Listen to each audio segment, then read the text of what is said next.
Avoidantly attached people actually care just as much, if not more, than their anxiously attached partners. Anxiously attached people spend a lot of time looking for relationships or either thinking about relationships. And because they're spending so much time thinking and looking for a relationship, they're not spending as much time with themselves. However, on the opposite end of the spectrum, the avoidantly attached partner who values independence has spent so much time with themselves that they are very aware of their strengths. They're very aware of where they excel. They know how to show up for people. And because avoidantly attached people naturally gravitate towards independence, when they do decide to enter into a relationship, they enter into it with the best of intentions. They hope that you're going to be the one that is going to break the cycle. Because while they may not have a specific name for what is going on, they know that whenever they're starting to get close to people, that things are starting to feel a little strange.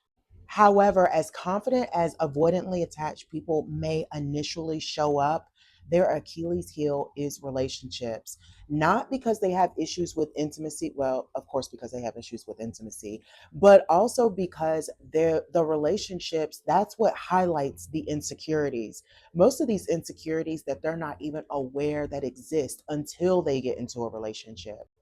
So when they do get into a relationship and then they start feeling that urge to pull away, it's like that inner dialogue of what's wrong with me. Now you're getting the outward expression of it, and obviously you're taking it very personal because it's happening to you.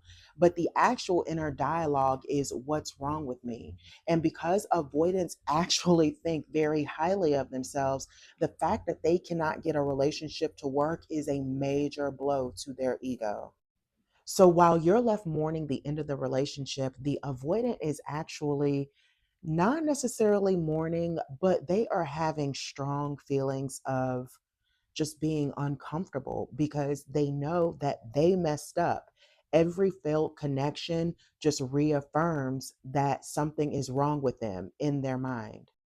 And when that uncomfort of knowing that you can't get it right becomes too unbearable, that is when they typically deploy some kind of deactivating strategy.